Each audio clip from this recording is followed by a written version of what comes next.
శ్రోతలకు నా హృదయపూర్వక నమస్కారములు.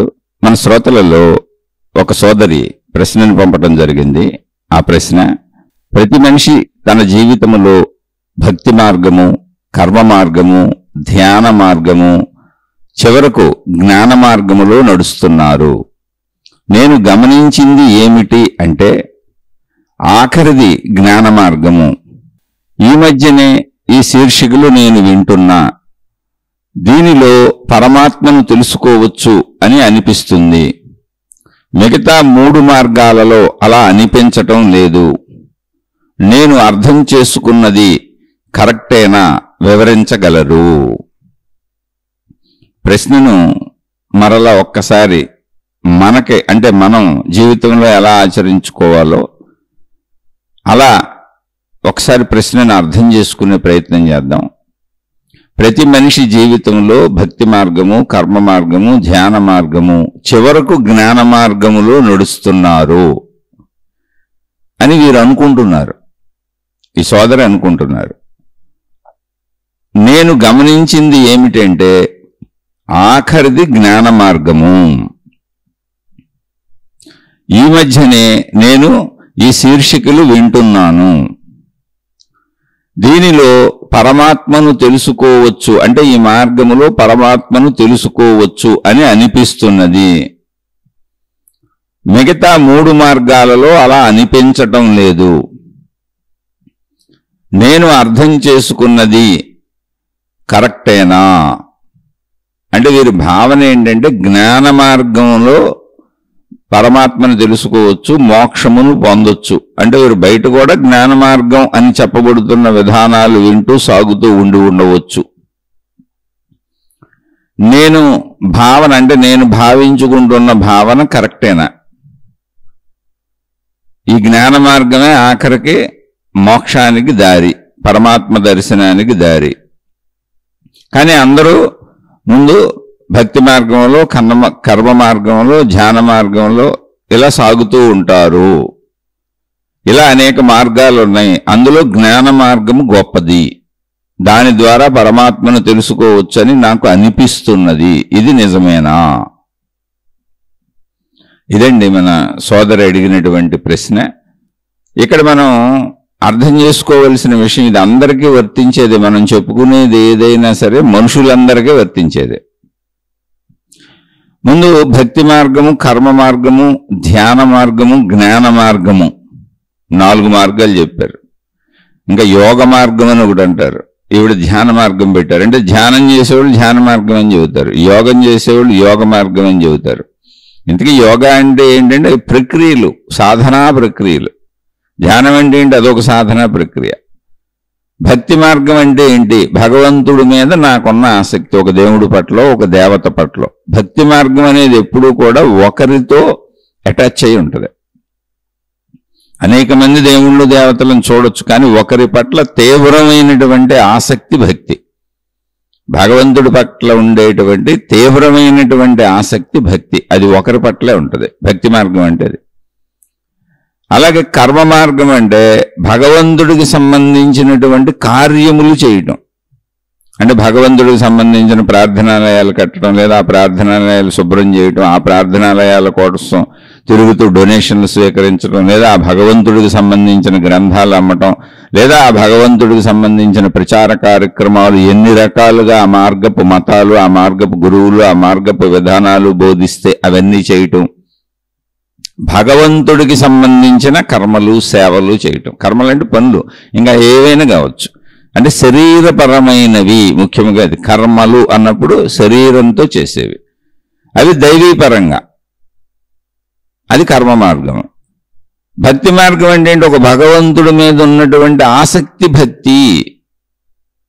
అంటే అది మనసు పరంగా. భక్తి అంతా మనసు పరంగా, భక్తి మార్గం అంతా మనసు పరంగా ఉంటుంది. విపరీతమైనటువంటి భగవంతుడు గుణగణాలు పొగుడుకుంటూ, ఆయన ఊహించుకుంటూ, భజనలు చేసుకుంటూ, నామ సంకీర్తనలు చేసుకుంటూ, అలా భగవంతుడి ఊహలోనే, ఆ భగవంతుడి ధ్యాసలోనే, ఆ భగవంతుడి లోకంలోనే ఎక్కువసేపు గడపటాన్ని భక్తి మార్గం అంటారు. అదే భగవంతుడికి సంబంధించి ఎక్కువసేపు కార్యాలు చేయడం, ఆ భగవంతుడిని ప్రచారం చేయడం, ఆ భగవంతుడికి సంబంధించిన పనులు చేయడం, ఆ భగవంతుడికి సంబంధించిన పనులను సేవా కార్యక్రమాలు అనుకోవడం, ఆ భగవంతుడికి సంబంధించిన ఏదైనా శరీర కర్మలు ఎక్కువ చేయడం. మనసులో భక్తి కూడా ఉండొచ్చు, కానీ శారీరక కర్మలు ఎక్కువ చేయటం అది కర్మ మార్గం. అలాగే శారీరక కర్మలు కూడా చేస్తూ ఉండొచ్చు, కానీ మానసిక భక్తి కర్మలు ఎక్కువ చేయటం భక్తి మార్గం. భక్తి మార్గంలో కర్మలు ఉండవని కాదు, తక్కువ ఉంటే భక్తి ఎక్కువ ఉంటుంది. భక్తి మార్గంలో భక్తి ఎక్కువ ఉంటుంది, కర్మలు తక్కువ ఉంటాయి. ఓకే, రెండు బాగానే ఉన్నాయి. అర్థం చేసుకోవటానికి మనం చెప్పుకునేది ఎప్పుడు గమనించుకోండి. ఇప్పుడు ఏమన్నారు? భక్తి మార్గము, కర్మ మార్గము, ధ్యాన మార్గము, జ్ఞాన మార్గము, అలాగే యోగ మార్గము. ఇంకా కొన్ని మార్గాల పేర్లు వినపడుతుంటే ఇంకా వాళ్ళు ఉండొచ్చు. ఎవరికి వాళ్ళు పేర్లు పెట్టుకోవటమేగా ఏముంది, మనుషులు సృష్టించిన పేర్లు. కానీ ఇందులో అర్థం చేసుకోవాలి, అసలు ఎందుకు సృష్టించారు ఈ పేర్లు అంటే, అసలు ఒక విషయాన్ని సమగ్రంగా అర్థం చేసుకుంటే కానీ మనకు విషయం అర్థం అవ్వదు.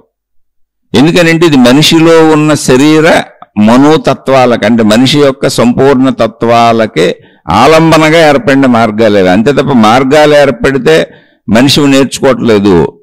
మనిషి ఎలా నేర్చుకోగలడో అలాంటి మార్గాలు ఏర్పరిచారు. అంటే మనిషికి అర్థమయ్యే రీతులు, మనిషి గ్రహించగలిగే రీతులు, మనిషి చేయగలిగే రీతులు, మనిషి అర్థం చేసుకోగలిగే రీతులు, ఇలా సాధనా మార్గాలు ఏర్పరిచారు. అంటే సాధనా మార్గాలలో గొప్పతనం లేదు. సాధనా మార్గాలన్నీ కూడా మనిషి యొక్క శరీర తీరుతెన్నులు, మనస్సు తీరుతెన్నులు, బుద్ధి తీరుతెన్నులు, మనిషిలో ఉన్నటువంటి శక్తుల తీరుతెన్నులు, గ్రహింపు శక్తుల తీరుతెన్నులను బట్టి సాధనా మార్గాలు ఏర్పడినాయి. ఇది గుర్తుపెట్టుకోవాల్సింది. అంటే ఇక్కడ ముఖ్యమైన వాడు ఎవరు? మళ్ళీ మనిషి. మనిషి శరీరముతో కదిలి పనులు చేయగలడు. ఫస్ట్ పాయింట్ మనందరిలో ఉంది, ఇది మనందరికీ తెలిసిన విషయం. ఇది అదే కర్మ. అందుకని దైవీపరమైనటువంటి కర్మలు శరీరపరంగా ఎక్కువ చేస్తున్నప్పుడు దాన్ని కర్మ మార్గము అన్నారు. ఊరికనేది ఒక పేరండి. వాళ్ళు నిరంతరం శరీరాలు కదుపుతూ తిరుగుతూ ఉంటారు, ఏదో ఒకటి దైవీపరమైన కర్మ చేస్తారు. మత ప్రచారాలన్నీ ఏ ప్రచారకులందరూ వాళ్లే కర్మ మార్గమే. ఎందుకని శరీరం ఆధిక్యతలో తిరుగుతూ ఉంటుంది. ఇప్పుడు శరీరం తిరగాలంటే మనం మొదటి నుంచి అనేక శీర్షికల్లో చెప్పుకుంటూ వస్తున్నాం.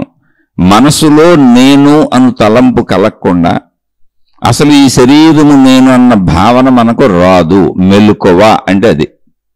నిద్రలోంచి మెలకువ వచ్చిందంటే నిద్రలో అసలు నేనన్న భావన లేదు, సృష్టి భావన లేదు, మనం మరిచిపోయి బ్రతుకుతున్నాం. మెలకువ వచ్చినప్పుడే నేను అనిపిస్తుంది. ఆ మెలకువ ఎక్కడొచ్చింది? ముందు లోపల మనసులో వచ్చింది.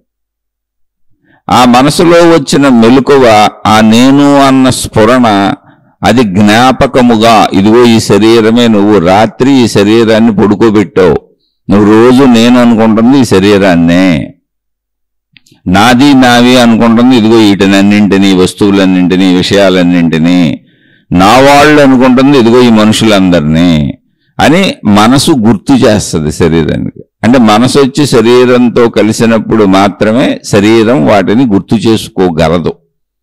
లేకపోతే శరీరమునకు అసలు గుర్తు లేదు, ఏమీ చేయలేదు, అది పనికి రాదు, అది కోమాలో ఉన్నట్టు అయిపోద్ది. జ్ఞాపక శక్తి లేకపోవటము. జ్ఞాపక శక్తి పోయిందనుకోండి, ఒకసారి ఆలోచించండి, అసలు నేనెవరో నాకు తెలుసా? అదే మనసు కలిసినప్పుడు వస్తున్న జ్ఞాపక శక్తి శరీరానికి. అంటే ఎంత కర్మ చేయాలన్నా మనసు ఉండాలిగా. మనసు లేకుండా కర్మ ఎలా చేస్తాం? కానీ కర్మ మార్గము అనే దాంట్లో మనో ఆధిక్యత ఎక్కువ ఉంటుంది, కర్మ ఆధిక్యత ఎక్కువ ఉంటుంది. అంటే కర్మకు, అంటే శరీరము కదలడానికి అనువుగా మనసును ఉపయోగించుకుంటాం, శరీర కర్మలకు అనువుగా మనసును ఉపయోగించుకుంటాం. అవి కర్మ మార్గాలు. అవన్నీ ప్రచార మార్గాలు, అన్నీ అవే. దైవ సేవా మార్గాలు అంటారు, అవన్నీ కూడా అవే. అంటే కర్మ మార్గం అన్నప్పుడు మనిషిలో శరీరము కర్మ చేసేది, అది అసలు విషయం. మనసు కర్మ చేయలేదు. ఎందుకంటే మనసుకి కర్మ చేయుటకు అవసరమైనటువంటి వస్తువులు లేవు, పనిముట్లు లేవు. మనసు శక్తి స్వరూపము. మనసుకు శరీరం లేదు, దాన్ని సూక్ష్మ శరీరం అన్నారు. దానికి మనలాగా కాళ్ళు చేతులు అవయవాలు ఏమి లేవు. కర్మ చేయగలిగింది స్థూల శరీరం. చేతులు ఉన్నాయి, చేతులకు వేళ్ళు ఉన్నాయి, పట్టుకోవడానికి అనువుగా, ముడచడానికి అనువుగా, పనులు చేయడానికి అనువుగా చేతులు ఉన్నాయి. అలాగే కాళ్ళు కూడా కదలటానికి అనువుగా, చక్కగా శరీర అవయవాలన్నీ ఎక్కడికక్కడ జాయింట్లు పనులు చేస్తూ వంగటానికి, నుంచోవటానికి, కదలటానికి, పరిగెత్తడానికి, అనేక రకాల పనులు చేయటానికి అనువుగా శరీరం మొత్తం ఉంది. కాబట్టి మనిషిలో పనులు చేయగలిగినటువంటి సామర్థ్యము కలిగింది శరీరము మాత్రమే. కాబట్టి మనిషి అసలు కర్మ చేస్తాడు. అలా శరీర ప్రాధాన్యత కర్మలు, శరీర ప్రాధాన్యతమైనటువంటి పనులు దైవీ మార్గాలలో జరుగుతున్నప్పుడు దాన్ని కర్మ మార్గము అన్నారు. ఎందుకని కర్మ అనేది మనిషి శరీరంలో ఉంది. కర్మ మార్గం ఏర్పరిస్తే ఏదో అయిపోద్దని కాదు, అసలు మనిషిలో ఉన్న గుణానికి అనుగుణంగా అక్కడ మార్గం ఏర్పడింది. కొంతమంది మనసుని శారీరక కర్మలు అధికంగా చేయడానికి ఉపయోగిస్తారు. అంటే భౌతిక వృత్తులలో, ప్రవృత్తులలో కూడా చూడండి మీరు. ఇప్పుడు కష్టపడి పనిచేసే వాళ్ళందరూ కర్మజీవులు, శ్రమజీవులు. వీళ్ళందరిది కర్మ మార్గమే. భౌతికంలో పంటలు పండిస్తారు, కష్టపడి పనిచేస్తారు. పొద్దున్నే లేచి కొంతమంది ఉద్యోగాలు ఉంటాయి, రోడ్లు ఊడుస్తారు, మురుగు కాలువలు క్లీన్ చేస్తారు. మొత్తం వ్యవసాయ ఉత్పత్తులన్నీ, ఫ్యాక్టరీల్లో పనిచేసే కార్మికులందరూ, మొత్తం ఎక్కడున్నా కూడా శారీరక పరమైన కర్మ చేసే వాళ్ళందరూ కూడా కర్మజీవులు, శ్రమజీవులు. కర్మ మార్గమే ఆధిక్యతలో ఉంటుంది సృష్టిలో. అయితే అలా అని శ్రమ పడకుండా, అంటే శారీరక శ్రమ ఎక్కువ లేకుండా, ఇప్పుడు కంప్యూటర్స్ దగ్గర కూర్చొని అనేక మిషనరీస్ని ఆపరేట్ చేస్తూ, ఇప్పుడు ఒక వ్యక్తి డ్రైవింగ్ చేస్తున్నాడు, బస్సు డ్రైవర్లు ఉన్నారు, డ్రైవ్ చేస్తున్నట్టు కనపడుతున్నాడు కానీ శారీరక శ్రమ కాదు, అది బుర్ర ఎక్కువ పెట్టాలి. శరీరం డ్రైవ్ చేస్తూ ఉంటుంది కానీ జాగ్రత్తగా అన్ని గమనిస్తూ ఉంటాడు. అంటే అక్కడ అంతా గమనించుకుంటూ జాగ్రత్తగా డ్రైవ్ చేయాలి, చాలా ప్రజ్ఞ ఉపయోగించాలి. వాళ్ళందరూ కర్మ మార్గంలోకి రారు. శ్రమ అంటే శరీరంతో శ్రమ చేసేవాళ్ళు కర్మ మార్గంలోకి వస్తారు. అలా భౌతిక వృత్తులే బోళ్ళు ఉన్నాయి. ఇప్పుడు అనేక షాపులు పెట్టుకొని కూర్చొని ఉంటారు, వాళ్ళు కదులుతూ ఉంటారు కానీ షాపుల్లో ఉంటారు అంతే. ఎవరైనా వస్తే వాళ్ళకి అమ్ముతూ ఉంటారు. వ్యాపారస్తులందరూ కూడా అలా కూర్చొని వ్యాపారం చేస్తూ ఉంటారు. మీరు ఎన్ని షాపులు ఉంటాయని చూడండి. వాళ్ళు శ్రమ చేయటం లేదంటే పొలంలో రైతు పడినంత శ్రమ చేయటం లేదు. ఎండల్లో రోడ్లు తవ్వుతూ, రోడ్లు వేస్తూ అనేక మంది శ్రమజీవులు పడుతున్నంత శ్రమ పట్టలేదు. రోడ్లు ఊడుస్తూ, తుడుస్తూ, శుభ్రం చేస్తూ పబ్లిక్గా అలా రోడ్డు మీద తిరుగుతున్నంత శ్రమ పడతలేదు. అంటే శరీరాన్ని కూడా కష్టపెడుతున్న శ్రమజీవులు వీళ్ళు.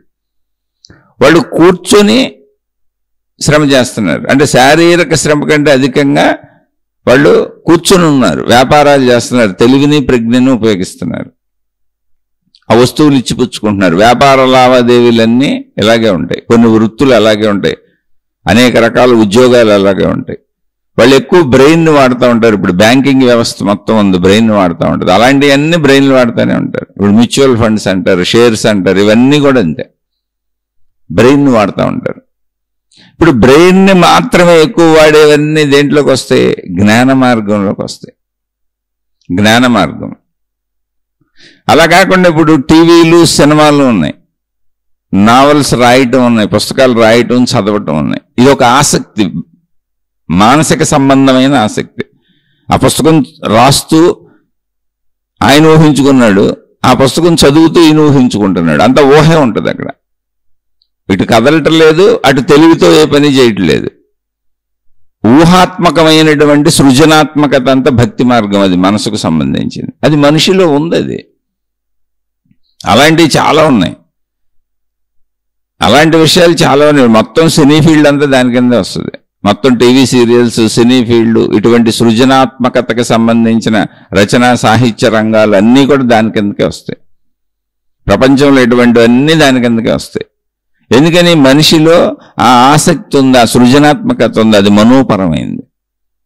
ఆ సృజనాత్మకతని అనేక మంది అనేక రకాలుగా బయటకు వ్యక్తపరుస్తూ ఉంటారు. అది మానసికమైనది భక్తి. అలా భౌతికంలో మనిషి చర్యలే అలా ఉంటాయి. మనిషిలో శరీరము కర్మ చేస్తుంది. శరీరం ఆ కర్మ చేయాలంటే లోపల మనసు ముందు ఊహించుకొని, భావించుకొని ఒక భావం తెచ్చుకోవాలి. అదే ఆలోచన, అదే జ్ఞాపకము. అసలు అది భావించుకోకుండా, ఊహించుకోకుండా, ఒక ఆలోచన పుట్టకుండా శరీరానికి నేను శరీరం అన్న భావన కలగదు. నేను ఈ శరీరం అని మనకు తెలియదు, అసలు అనిపించదు, నిద్రలో అనిపించట్లేదుగా. ఇది నా ఇల్లు, వీళ్ళంతా నా కుటుంబ సభ్యులు, ఇవన్నీ నా వస్తువులు, ఇవన్నీ నాకు సంబంధించిన ఆస్తిపాస్తులు, ఇదంతా మనసే కల్పించాలి. మనసు భావించుకొని చెప్పాలి. అంటే మనసు ఏ రూపంలో ఉంది? భావ రూపంలో ఉంది, దానికి శరీరం లేదు. అందుకని భావరూప ప్రక్రియలన్నీ భక్తి మార్గము మనిషిలో ఉంది. అది ఆ భావము శరీరాన్ని కదపాలి. కాబట్టి శరీరము కర్మ చేయగలదు. మనిషిలో కర్మ చేయగలిగిన అవయవం ఏది ఉందంటే ఒక్కటే శరీరము. అందుకని శరీరపరమైన విషయాలన్నీ కర్మ. ఈ కర్మకు అనుగుణంగా భావములు వస్తున్నప్పుడు, అంటే మనసు కూడా కర్మకు అనుగుణంగా సాగుతున్నప్పుడు, కర్మ ఆధిక్యత ఉన్నప్పుడు అది కర్మ మార్గము. అలా కాకుండా కర్మ తక్కువగా ఉండి మనసు సృజనాత్మకత, ఊహాత్మకత, అంటే రచనా రంగాలు, సినిమాలు, టీవీలు, ఇవన్నీ సృజనాత్మకత. అలా దైవీపరమైన మార్గాలలో కూడా అది భగవంతుణ్ణి ఊహించుకుంటూ, భావించుకుంటూ, తనే అనేక రచనలు చేసుకుంటూ, అనేక కీర్తనలు చేసుకుంటూ, తన భావాధిక్యత ప్రదర్శిస్తూ, ఆ సృజనాత్మకతలో, ఆ భావాధిక్యతలో ఉన్నప్పుడే మహిమలు, మాయలు, అద్భుతాలు ఇవన్నీ కూడా ఆ లోకంలోనే ఉంటాయి. అసలు తప్పు రైట్ అని నేను దేన్ని చెప్పట్లేదు, మీరు చక్కగా ముందు అర్థం చేసుకోవాలి. ఎందుకంటే నా సృజనాత్మకతది, నా సృజనాత్మకతలో, నా భావ గాఢతతో నేను ఆ దైవాన్ని దర్శించవచ్చు. అది నాకే దర్శనం వద్దు, మీకు అవ్వదు. ఎందుకంటే నా భావ గాఢత. ఇప్పుడు చూడండి, కొంతమంది కొన్ని విషయాలకు భయపడుతూ ఉంటారు. వాళ్ళ పక్కనే మనం ఉన్నాం, అదే విషయం మనకు భయం కాదు, కానీ వాళ్ళకి భయం. పక్కన చుట్టూ 100 మంది మధ్యలో వాళ్ళు ఉంటారు, కానీ వాళ్ళు భయపడుతూ ఉంటారు. ఈ 100 మందికి భయం ఉండదు. ఏంటి భయం అనేది ఎక్కడ పుట్టింది? మనసులో భావము. భయాన్ని సృజించుకుంటున్నారు. సృజనాత్మకత అంటే ఏంటి? సృష్టించుకోవటం. అలా భయాన్ని సృష్టించుకోవచ్చు, ధైర్యాన్ని సృష్టించుకోవచ్చు, ఆనందాన్ని సృష్టించుకోవచ్చు, సంతోషాన్ని సృష్టించుకోవచ్చు, అనేక కల్పనాత్మక విషయాలను సృష్టించుకోవచ్చు. ఇప్పుడు 100 మంది అక్కడ ఉన్నప్పుడు భయం ఒక వ్యక్తికి మాత్రమే కలిగి మిగిలిన వాళ్ళకి ఎలా కలగటం లేదో, భయం అనేది అసలు పక్క వాళ్ళకి తెలియదు. ఒకవేళ చెప్పిన వాళ్ళు మా భయ కారణం ఇది అని భయాన్ని బయటకు వ్యక్తపరిచిన చుట్టూ ఉన్న వాళ్ళు నవ్వుతారు. ఏంటి ఇంత చిన్న విషయం నీకు భయమా అని. కాదు, వాళ్ళకి భయం, వాళ్ళు ఊహించుకుంటున్నారు, దాన్ని భయాన్ని పెంచుకుంటున్నారు. అది భావన. అలా ఒక వ్యక్తికే భయం కలిగి మిగిలిన చుట్టూ ఉన్న 100 మందికి, 1000 మందికి, 1,00,000 మందికి, 1,00,00,000 మందికి భయం ఉండకపోవచ్చు. అలా ఎలా జరుగుతూ ఉంటుందో, ఎందుకంటే ఇది మనకు అలవాటు వీళ్ళల్లో. అలా ఆ వ్యక్తికే దేవుడు కనబడతాడు, ఆ వ్యక్తికే దేవత కనబడుతుంది, మిగిలిన చుట్టూ ఉన్న లక్షల, కోట్ల, వేల, 100 మందికి కనపడరు. అలా మహిమలు, మాయలు, అద్భుతాలు వాళ్ళ భావనాత్మకత. భావగాఢత పెరిగినప్పుడు ఆ భావగాఢత వాళ్ళు భావించుకున్న విధంగా ఉంటుంది. వాళ్ళు ఎలా భావించుకుంటే అలా ఉంటుంది. అది మనసుకు సంబంధించింది, అదే భక్తి. అందుకే భక్తి మార్గాలలో భగవంతుణ్ణి స్తుతిస్తూ, దేవతా దేవుళ్లను స్తుతిస్తూ అన్ని మార్గాలలోనూ అద్భుతమైనటువంటి సాహిత్యం ఉంటుంది. అలాగే భౌతికంలో కూడా అనేక సాహిత్యాలు, టీవీలు, సినిమాలు, సీరియల్స్ ఒకటేండి. అనేక రకాల రచనలు, ఎన్నో రకాల రచనలతో పుస్తకాలు.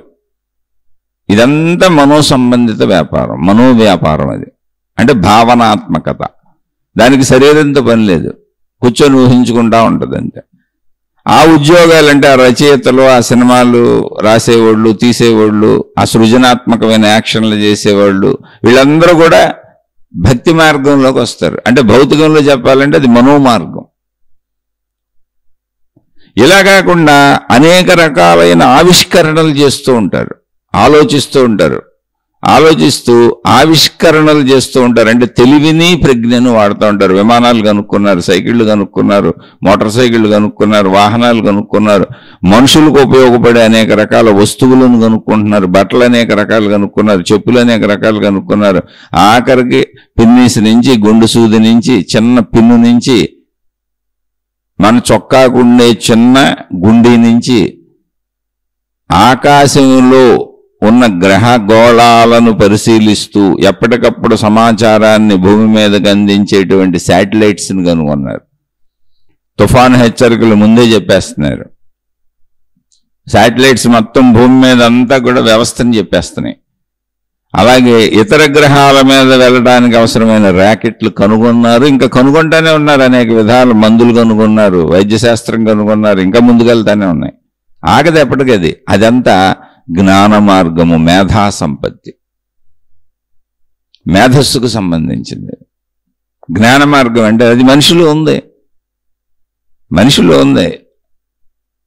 మనిషిలో అటువంటి జ్ఞాన సంపద ఉంది. మనిషిలో అటువంటి మనస్సు, ఊహించుకునే మనస్సు ఉంది. అవన్నీ బయట కార్యాలు జరుగుతున్నాయిగా. అలాగే మనిషిలో పని చేయగలిగింది శరీరం, భావించుకోగలిగింది మనసు, ఆలోచించి ఆవిష్కరించగలిగింది జ్ఞానము. దేన్నైనా ఆవిష్కరించగలదు జ్ఞానం. ఇప్పుడు ఇవి మనం విడివిడిగా చెప్పుకున్నాం, కానీ విడివిడిగా ఉన్నాయా?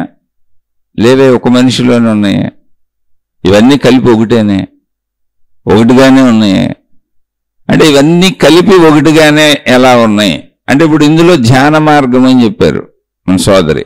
ధ్యాన మార్గం అంటే ఏంటంటే ఒకే విషయాన్ని మీద ధ్యాసను ఉంచటం ధ్యానం. అదేదైనా కానీ ఏకాగ్రత అంటే ఒకే విషయం మీద మన ధ్యాసను ఉంచడం ధ్యానం. అది ఏదైనా కావచ్చు. నేను ఒకళ్ళే చెబుతాను, ఇంకొకళ్ళు ఒకళ్ళే చెబుతారు. ఒకళ్ళు దేవుడి మీద పెట్టుకుంటారు, ఒకళ్ళు ఏదో మంత్రం మీద పెట్టుకుంటారు, ఒకళ్ళు ఏదో చెట్టు మీద పెట్టుకుంటారు, ఒకళ్ళు ఏదో పుట్ట మీద పెట్టుకుంటారు. ఎవరిష్టం వాళ్ళది. కానీ ఏక విషయం మీద అంటే చలించే మనసుని, అనేక రకాలుగా పరిగెత్తే మనసుని ఏక విషయం మీద కేంద్రీకృతం చేసి అలా ఉంచటం ధ్యానం. ధ్యాసను ఒక చోట ఉంచటం ధ్యానం. ఆ ఒక చోట ఏంటనేది ఎవరి వాళ్ళు దాన్ని ఎలా నిర్మించారు, ఆ సాధనా మార్గాన్ని అనే దాని మీద ఆధారపడి ఉందంటే అది ధ్యాన మార్గం. ఇప్పుడు మార్గం అంటే ఏం లేదు, మనం చేయటం దాన్ని అంతే, అంతకంటే ఏం లేదు, సాధనా ప్రక్రియ.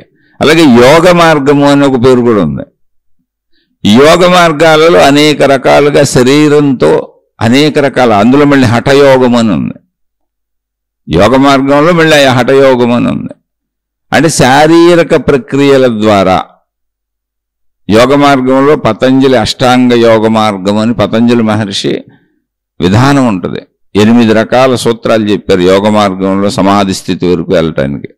అదంతా అది. హఠయోగం అన్నప్పుడు శరీరాన్ని, హఠము అంటే మొండితనము, పట్టుదలతో చేసేది. శరీరమును ఒకే పద్ధతిలో పెట్టి నేను ఎలాగే ఉంటాను, నా ప్రాణం పోవచ్చు కాక, ఈ ఆసనం నుంచి కదలను, ఇదిగో ఈ పద్ధతి నుంచి కదలను, నేను అనుకున్నది అయ్యే వరకు శరీరాన్ని అలాగే ఉంచుతాను. హఠం అంటే మొండితనం, పట్టుదలగా చేసేటువంటి హఠయోగం అనేటువంటి అనేక సాధనా విధానాలు ఉన్నాయి. అలా ఇంకా బోర్డులు ఉన్నాయి, అన్ని మార్గాలే. ఇప్పుడు అఘోరాలు అంటాం, అదొక మార్గం. ఎవరికి పడితే ఎన్ని రకాలు పెడితే అన్ని రకాల మార్గాలు ఉన్నాయండి. అవన్నీ ఎందులోకి తీసుకొస్తారంటే 3 చెప్పేశారు: కర్మ మార్గం, భక్తి మార్గం, జ్ఞాన మార్గం. అంతే, సింపుల్. అంతే. ఇందులోనే కలిసిపోతాయి ధ్యాన మార్గాలు, యోగ మార్గాలు ఇవన్నీ. అయితే కర్మ మార్గంలో పడతాయి, లేకపోతే వెళ్ళి భక్తి మార్గంలో పడతాయి, లేదా వెళ్ళి జ్ఞాన మార్గంలో పడతాయి. అయితే సహజంగా జ్ఞాన మార్గం అన్నప్పుడు అందరూ ఏమనుకుంటారు అంటే ఆత్మజ్ఞానానికి సంబంధించిన విషయాలను వినటం, శ్రవణం జ్ఞాన మార్గం అనుకుంటారు. అంటే జ్ఞానాన్ని చెప్పుకోవటం కాదు, జ్ఞానం అర్థం అవ్వటం జ్ఞాన మార్గం. జ్ఞానం వినటము కాదు, జ్ఞానం చెప్పటము కాదు, అర్థం అవ్వటం, అవగాహన అవ్వటం జ్ఞాన మార్గం. అలా అని జ్ఞాన మార్గం, భక్తి మార్గం, కర్మ మార్గం అసలు విడివిడిగా ఉన్నాయి. ఆ ధ్యాన మార్గం, యోగ మార్గం అంటే లేవు. అవన్నీ మనిషికి సంబంధించిన శారీరక పరమైనటువంటి విశేషతలు, బయట మార్గ విశేషతలు కాదు, దైవ మార్గాలలో ఉన్న విశేషతలు కాదు, భక్తి మార్గాలలో ఉన్న విశేషతలు కాదు, ఆధ్యాత్మికతలో విశేషతలు కాదు. అవి ఒక మనిషిలో ఉన్నటువంటి స్థితులు. ఒక మనిషిలో పని చేయగలిగినటువంటిది శరీరము మాత్రమే, భావించుకోగలిగింది, ఊహించుకోగలిగింది మనసు మాత్రమే, ఆలోచించి సరికొత్త ఆవిష్కరణలు చేయగలిగింది జ్ఞానం మాత్రమే. ఈ 3 మనిషిలో ఉన్న స్థితులు, ఈ 3 మనిషిలో ఉన్న స్థితులు ఇవి. 3 కలిసే ఉంటాయి, ఎప్పుడు విడివిడిగా ఉండవు. ఇప్పుడు ఆలోచిద్దాం, ఒక చిన్న ప్రక్రియను తీసుకుందాం ఏదో ఒకటి అర్థం అవడానికి. ఉదాహరణగా ఒక చిన్న టీ పెట్టడం అనే ప్రక్రియను తీసుకుందాం. ఇప్పుడు టీ తాగాలి అని మనసులో తలంపు వచ్చినప్పుడు ముందు టీ మనకి కనపడుతుంది. టీ తెలియపోతే మనకు తలంపు రాదుగా. అసలు టీ అనేది ఒకటి ప్రపంచంలో ఉంది, కాఫీ అనేది ఒకటి ప్రపంచంలో ఉందని తెలియకపోతే దాని గురించి ఎంత థాటే రాదు. తెలియని దాని గురించి ఎంత థాట్ మనసుకు అసలు రాదు. అలాగే ఇంతకు ముందు టీ తాగి ఉండకపోతే, కాఫీ తాగి ఉండకపోతే తాగాలని అనిపించే తలంపు అసలు రాదు. అంటే ముందు నీకు తెలిసిన విషయాలే తలంపులు, ఆలోచనలుగా వస్తాయి, భావాలుగా వస్తాయి. ఇవన్నీ నీకు తెలిసిన విషయాలు, అంటే నువ్వే లోపలికి వేసుకున్నావు. ఫస్ట్ పాయింట్ గుర్తుపెట్టుకోవాలి. కనుక లోపలికి వేసుకున్నప్పుడు టీ ఎలా ఉంటుందో తెలుసు, టీ ఎలా పెట్టాలో తెలుసు, టీ ఎలా తాగాలో తెలుసు, దాని రుచి తెలుసు, దాని రంగు తెలుసు, దాని వాసన తెలుసు, దానికి సంబంధించిన సమస్తము తెలుసు. ఈ తెలుసు అన్నదేంటి? జ్ఞానము. అంటే ఏంటి? ఆలోచన పుట్టినప్పుడు అది నాకు తెలుసు అనేటువంటి భావన ఏదుందో, తెలుసు అన్న భావన జ్ఞానము.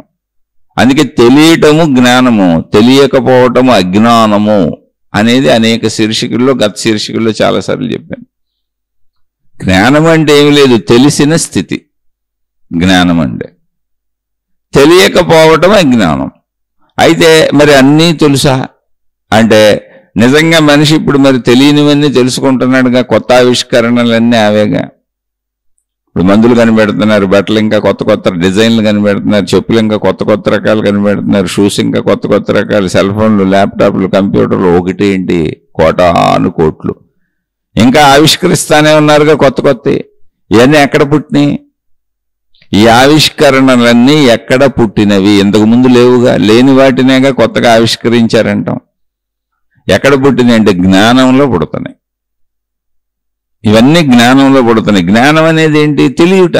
అంటే జ్ఞానములో తెలిసిన స్థితే ఇవి పుట్టడం. ఆ తెలిసిన స్థితి రావాలి అంటే తెలియని స్థితిలో ఉన్నటువంటి వ్యక్తి జ్ఞానంతో ఆలోచిస్తున్నాడు.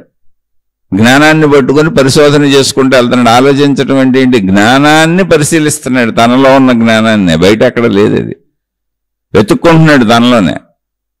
ఆలోచించటం, పరిశీలించటం, పరిశోధించటం, పదే పదే దాని గురించే చింతించటం, ఇవన్నీ ఏంటి? జ్ఞానంలో వెతుక్కుంటున్నాడని చెప్పచ్చు. అప్పుడు ఆ వెతుక్కున్నది ఎక్కడ దొరికింది? తన జ్ఞానంలోనే దొరికింది. తన ఆలోచనలో, తన జ్ఞానంలోనే తనకే దొరికింది. అందుకని ఇవన్నీ జ్ఞానావిష్కరణలు. అంటే మనం కనుగొంటున్నవన్నీ ఎక్కడున్నాయి? ఇప్పుడు జ్ఞానంలో ఉన్నాయి. అందుకని సంపూర్ణమైనది ఏంటి ఇప్పుడు? జ్ఞానము. అయితే ఈ జ్ఞానమును ఎవరు ఏ వైపు ఉపయోగిస్తున్నారో అంటే కొంతమంది సినిమాలకు ఉపయోగించవచ్చు, కొంతమంది పుస్తకాలకు ఉపయోగించవచ్చు, కొంతమంది కొత్త కొత్త ఆవిష్కరణలు వస్తువులకు ఉపయోగించవచ్చు. అందులో వీళ్ళు వస్తువుల్లో కొంతమంది కార్లకు ఉపయోగించవచ్చు, కొంతమంది కంప్యూటర్లకు ఉపయోగించవచ్చు, కొంతమంది ల్యాప్టాప్లకు ఉపయోగించవచ్చు, కొంతమంది పెన్నిసులకు ఉపయోగించవచ్చు. ఇలా ప్రపంచంలో ఈ జ్ఞానమును అంటే కొంతమంది వైద్య రంగం వైపు ఉపయోగించవచ్చు, అలా కొంతమంది అంతరిక్షం వైపు ఉపయోగించవచ్చు, కొంతమంది అసలు ఈ గ్రహాలేంటి, గోళాలేంటి, ఈ భూమి ఏంటని సంబంధ బాంధవ్యాల గురించి ఉపయోగించవచ్చు, కొంతమంది వృక్ష జాతి మీద ఉపయోగించవచ్చు, కొంతమంది జంతు జాతి మీద ఉపయోగించవచ్చు, కొంతమంది మానవ జాతి మీద ఉపయోగించవచ్చు. అలా జ్ఞానమును ఎవరు ఏ వైపు పెట్టి వారు ఆలోచిస్తున్నారు అంటే జ్ఞానంలో అన్వేషిస్తున్నారు, వారికి ఆ వైపు ఆ విధానంలో వారు కోరుకున్న విధానంలో వారికి తెలుస్తున్నది ఆవిష్కరణలు అంటే ఇది మొత్తం మేధా సంపత్తి. అయితే మేధా సంపత్తి అన్నప్పుడు మీరు ఆలోచించండి, అది జ్ఞానంలో లేకపోతే నీకు ఎలా తెలుస్తుంది? అంటే తెలిసేదంతా ఎక్కడ ఉంది? జ్ఞానంలో ఉంది. ఎవరు ఏ వైపు జ్ఞానం పెడితే ఆ వైపు అంతా తెలుస్తుంది అంటే ఇప్పుడు సంపూర్ణత ఎక్కడుంది? జ్ఞానంలో ఉంది. జ్ఞానము సంపూర్ణమైనది. జ్ఞానము సంపూర్ణమైనది కనుకనే నువ్వు ఏది ఆవిష్కరించాలని ఆ వైపు ప్రయాణించినా నువ్వు దాన్ని ఆవిష్కరించుకుంటూ వస్తున్నావు. లేని దానిని ఎలా కనుగొంటున్నావు? లేని దానిని ఎలా తెలుసుకుంటున్నావు? లేని దానిని ఎలా ఆవిష్కరిస్తున్నావు అంటే అది జ్ఞానంలో ఉంది, జ్ఞానావిష్కరణ. అందుకని సంపూర్ణత ఏంటి ఇక్కడ అంటే జ్ఞానము. ఎవరో వచ్చి చెప్పట్లా. ఇప్పుడు ఆలోచిస్తున్న వాళ్ళకి ఒక విషయం దీన్ని ఎలా చేయాలని ఆలోచిస్తున్న వాళ్ళకి ఎవరో వచ్చి చెప్పట్లా, వాళ్ళ మేధస్సులోనే దానికి ఆన్సర్ దొరుకుతుంది. అంటే జ్ఞానంలోనే పుడుతుంది అది. ఇప్పటి వరకు ఆవిష్కరించబడిన అన్ని రంగాలలో అంతే, ఇంకా ఆవిష్కరణలు జరుగుతూనే ఉన్నాయి. వాళ్ళు ఆలోచిస్తూనే ఉంటారు. అది జ్ఞాన మార్గం. అంటే జ్ఞానములోకి వెళ్ళి, ఏ జ్ఞానంలోకి? తన జ్ఞానంలోకి. ఆ జ్ఞానములో పదే పదే పదే వెతుకులాట జరుగుతుంది. మీరు చూడండి, ఒక పెద్ద నదో చెరువు ఉందనుకోండి, చేపలు పట్టి వాళ్ళు బోట్లు వేసుకెళ్ళి ఆ నదిలో సముద్రంలో చేపలకు వలలు విసురుతూ ఉంటారు, చేపలు పడతా ఉంటారు. ఇప్పుడు చేపలన్నీ ఎక్కడున్నాయి? అసలు సముద్రంలో ఉన్నాయి. కానీ సముద్రంలో ఉన్న చేపలు మనకు కనపడుతున్నాయా? కనపడట్లేదు. మరి అవి ఎలా దొరుకుతున్నాయి అంటే, వల వేసి పట్టినప్పుడు దానిలో ఉన్నవి వలలోకి వచ్చినప్పుడు, వల బయటకు లాగినప్పుడు చేపలు దొరికినాయి, సముద్రంలో ఉన్నాయని మనకు తెలుస్తుంది. పట్టనప్పుడు, వల వేయినప్పుడు, పట్టనప్పుడు సముద్రంలో చేపలు ఉన్నాయని మనకు తెలియదు. అలాగే జ్ఞానమును ఉపయోగించినప్పుడు, జ్ఞానాన్వేషణ చేయనప్పుడు, జ్ఞానంలో వెతుకులాట జరగనప్పుడు, జ్ఞాన పరిశోధన జరగనప్పుడు, జ్ఞాన ఆలోచన సాగనప్పుడు జ్ఞానంలో ఉన్న ఆవిష్కరణలు మనకు దొరకవు. జ్ఞాన మార్గం అంటే అది. నువ్వు జ్ఞానాన్ని పట్టుకుని ఆలోచిస్తావు, నీకు దొరుకుతాయి. ప్రపంచంలో ఇప్పుడున్న ఆవిష్కరణలు అన్నీ అలాగే వచ్చినాయి. మొట్టమొదట మనం కూడా ఇప్పుడు జంతువులు ఎలా ఉన్నాయో అలా జంతువులతో పాటుగా ఇప్పుడు వృక్షాలు ఎలా ఉన్నాయో, ఇప్పుడు అడవులు ఎలా ఉన్నాయో, కొండలు గుట్టలు నదులు సముద్రాలు ఇప్పుడు ఎలా ఉన్నాయో, అలాగే ఒకప్పుడు మనం కూడా జంతువుల వలె ఆ అడవులలో చెట్ల మధ్య కొండల గుట్టల మధ్య జీవించాం. ఏ ప్రత్యేకత లేదు. ఇప్పుడున్న అడవుల్లోకి వెళ్ళి ఒకసారి చూడండి, అలాగే సేమ్ జీవించాం మనం కూడా. ఆ జంతువుల్లాగా మనిషి కూడా చెట్టు మీద, కొమ్మ మీద, పుట్ట మీద, గుహలోనే పడుకున్నాడు, దాక్కున్నాడు. అడవుల్లో జంతువుల నుంచి, క్రూర జంతువుల నుంచి రక్షణ పొందడానికి ప్రయత్నించాడు. ఆహారం అక్కడే చెట్లు పుట్టల నుంచి ఎత్తుక్కున్నాడు. సాధు జంతువుల్ని చంపి తిన్నాడు. అలాగే బతికాం. ఇప్పుడు అక్కడ నుంచి, అంటే అడవిలో చెట్ల మధ్య జంతువులతో కలిసి జంతువులా బ్రతికినటువంటి మనిషి ఇప్పుడు ఎంత సమాజాన్ని నిర్మించుకొని, అన్ని కొత్తవే. మనం బ్రతుకుతున్న మానవ లోకం అంతా కొత్తదే. రోడ్లు వేసుకున్నాం, ఇళ్ళు కట్టుకున్నాం, మొత్తం ఒక వ్యవస్థను నిర్మించేసుకున్నాం, ఒక సరికొత్త లోకాన్ని. ఇదంతా ఎక్కడి నుంచి వచ్చింది అంటే మానవ మేధస్సులోంచి, జ్ఞానంలోంచి వచ్చింది. ఆలోచించాడు. ఆలోచిస్తే దొరికేసిందంటే జ్ఞానంలో, లేకపోతే దొరకదుగా. అదంతా ఆల్రెడీ జ్ఞానంలో ఉంది. సముద్రం అంతా చేపలే ఉన్నాయి, కానీ నీకు కనపడవు. నువ్వు వెళ్ళి పట్టుకోవాలి, నువ్వు వెతకాలి. ఒక్కోసారి నువ్వు వెతికిన చోట ఉండకపోవచ్చు, ఇంకో చోట ఉంటాయి, అక్కడ ఎతకాలి. అలా జ్ఞానాన్వేషణ నిరంతరం సాగుతూ ఉంటే నీ జ్ఞానంలోనే నీకు సంబంధించిన సమస్తము దొరుకుతాయి. అందుకే సత్యం జ్ఞానం అనంతం బ్రహ్మ అన్నారు. జ్ఞానం వేరు, సత్యం వేరు కాదు. నీలో ఉన్న జ్ఞానశక్తే నీ ప్రాణశక్తి, ఆత్మశక్తి, బ్రహ్మము. అందులో సమస్తం దొరుకుతాయి. సమస్తం ఉన్నది అదే. ఎందుకు దొరుకుతాయి అంటే మొత్తం అంతా అదే, ఉన్నదంతా అదే. ఏముందయా సృష్టి అంతంటే జ్ఞానమే ఉంది. అందుకని ఎవరు ఏ వైపు ఆలోచన పెడితే ఆ వైపు ఆవిష్కరణ జరిగిపోతుంది. ఎందుకని అందులోనే ఉంది కనుక అది దర్శనమవుతుంది. మనం సముద్రంలో చేపలు పెట్టినట్టుగా, నదిలో చేపలు పెట్టినట్టుగా మనలోనే ఉన్న, జ్ఞానంలోనే ఉన్న విషయాలను బయటకు తీస్తున్నాం మనం, అంతే. దాన్ని తపస్సు అంటారా, ధ్యానం అంటారా ఆధ్యాత్మిక మార్గాల్లో అయితే. భౌతిక ఆవిష్కరణల్లో అయితే అయినా కూడా ఇది జ్ఞానమే. వాళ్ళు సైంటిస్టులు అంటారు, ఏదో పరిశోధనలు చేస్తున్నారంటారు, వాళ్ళు రకరకాల పేర్లు ఉంటాయి డిపార్ట్మెంట్లను బట్టి. కానీ మొత్తం జ్ఞానావిష్కరణ. ఇది గ్రహించినటువంటి మహాత్ములు చెప్పారు, సత్యం జ్ఞానం అనంతం బ్రహ్మ. ఆ మహాత్ములు అన్నారు ప్రజ్ఞానం బ్రహ్మ. ప్రజ్ఞానం అంటే ఏంటి? నువ్వు మామూలు జీవిత పరంగా ఉపయోగించే సామాన్య జ్ఞానము కాదు, కుటిలత్వాలకి చెడుకి ఉపయోగించే చెడు జ్ఞానము కాదు. స్వచ్ఛమైనటువంటి, నిర్మలమైనటువంటి, సంపూర్ణమైనటువంటి, అంటే కుటిలత్వాలకు ఉపయోగించే జ్ఞానం శరీరపరమైన జ్ఞానం. అంటే శరీరానికి అనుకూలంగా నడుపుతున్నావు దాన్ని, ఇంద్రియాలకు అనుకూలంగా నడుపుతున్నావు, కోరికలకు అనుకూలంగా నడుపుతున్నావు. అది అజ్ఞానం. ఆ అజ్ఞానం కాదు, ప్రజ్ఞానం. నువ్వు అజ్ఞానంగా ఉపయోగించేది కాదు, ప్రజ్ఞానం అంటే సరైన జ్ఞానం, నిజమైన జ్ఞానం. అదే బ్రహ్మము అన్నాడు. ఎందుకని? అందులోంచి అన్నీ ఆవిర్భవిస్తున్నాయి. ఇప్పుడు సృష్టిలో మనిషి ఇన్ని కనుగొంది ఎందులోంచి అంటే జ్ఞానంలోంచే. అదే జ్ఞానము సృష్టిగా ఉందంతే. ఆల్రెడీ అదే జ్ఞానంలోంచి సృష్టి ఉద్భవిస్తుంది. సృష్టి అంతా జ్ఞానమయమే, జ్ఞానమంతా సృష్టిమయమే. జ్ఞానమునకు సృష్టికి తేడా లేదు. దాన్నే మనం శక్తి అన్నప్పుడు మనకు బాగా అర్థమవుతుంది. జ్ఞానం వేరు, శక్తి వేరు కాదు. తెలియుట అంటే మనిషి పరంగా వచ్చినప్పుడు తెలియుట జ్ఞానము. మరి ఎలా తెలుస్తుంది? ఇంతకుముందు తెలియదుగా. ఇంతకుముందు ర్యాకెట్ లేదుగా భూమి మీద. కొత్త మరి ఎలా కనుగొన్నాడు? ఇంతకుముందు విమానం లేదుగా, ఎలా కనుగొన్నాడు? ఇంతకుముందు బస్సు లేదుగా, ఎలా కనుగొన్నాడు? ఇంతకుముందు బట్టలు కట్టుకోలేదుగా, ఎలా కనుగొన్నాడు? అసలు అడవిలోంచి బయటకు వచ్చి మానవ లోకం ఏది నిర్మించుకున్నామో ఇదంతా మానవ మేధస్సులోంచి వచ్చిందేగా. ఇప్పటికీ జంతువులు అలాగే బతుకుతున్నాయిగా. అసలు సృష్టి ఎన్ని కోట్ల సంవత్సరాల నుంచి ఉన్నదో మనకు తెలియదు. కానీ అన్ని కోట్ల సంవత్సరాల నుంచి ఒక్క మానవుడు తప్ప మిగిలిన సృష్టి అంతా యథాతథంగా ఉంది. ఎలా ఉందో అలాగే ఉంది వాడి జీవితాలు. ఏదైనా గ్రహగోళ నక్షత్రాలు కావచ్చు, జంతువులు కావచ్చు, సృష్టిలో ఏదైనా వృక్షాలు కావచ్చు, ఒక్క మనిషి మానవలోకం నిర్మించుకుని మళ్ళీ అనేకము తాను సృజించుకుంటున్నాడు, ఆవిష్కరించుకుంటున్నాడు. ఈ ఆవిష్కరణలన్నింటికీ మూలం ఏంటి అంటే జ్ఞానము. మరి జ్ఞానమైతే జ్ఞానములు ఇవన్నీ లేకపోతే నీకు ఎలా తెలుస్తాయి? అంటే ఇవన్నీ జ్ఞానములో ఉన్నవి. అందుకే పూర్వపు మహాత్ములు తపస్సులు చేసే ఆలోచన ఏంటి? మేధస్సులో కదా అది. దానికి శరీరంతో పని లేదు. శరీరంతో ఉంటాం అంతే, శారీరక శ్రమ చేయవలసిన అవసరం లేదు. అప్పుడు తపస్సులు ధ్యానములలో మేము వాటిని దర్శించాము అన్నారు. దర్శించడం అంటే ఏంటి? కనుగొనడం, దర్శనమైంది. ఇప్పుడు టీ పెట్టడం అన్నాం అనుకోండి, టీ దర్శనం అవుతుంది. టీ రుచి దర్శనం అవుతుంది, రుచి తెలుస్తుంది. టీ ఎలా ఉంటుందో దాని రంగు, దాని విశేషతలన్నీ దర్శనం అవుతున్నాయి.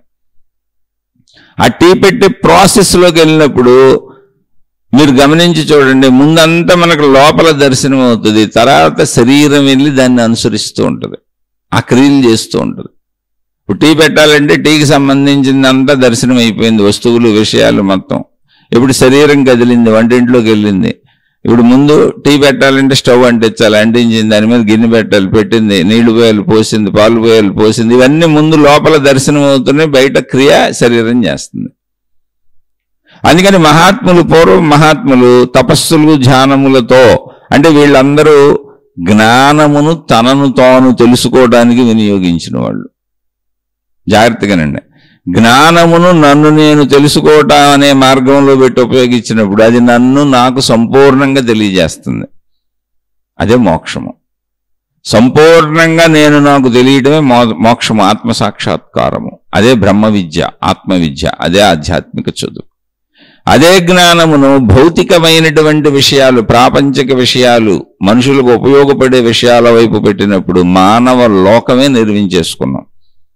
మొత్తం అడవుల్లోంచి బయటకు వచ్చాం, జంతువులతో బయటకు వచ్చాం, చెట్లన్నీ నరికేసాం, అడవులు తీసేసాం, ఒక మానవ లోకం నిర్మించుకున్నాం. ఒకవేళ మానవ లోకంలో చెట్లు ఉంటే అవి మన సౌకర్యం కోసం, మనం బ్రతకటం కోసం, మనకి అవసరం కోసం, మన ఇంటి అందం కోసం పెంచుకుంటున్నాం. అక్కడ ఉన్నాయి. అంటే ఇప్పుడు చెట్ల మధ్య మనం ఉంటే అడవుల్లో జీవించినట్టు, మన మధ్య అక్కడక్కడ చెట్లు ఉంటే మానవ లోకాన్ని నిర్మించుకున్నాం. చెట్లు అవసరమే మనకి, ఎప్పుడు గాలి కావాలి.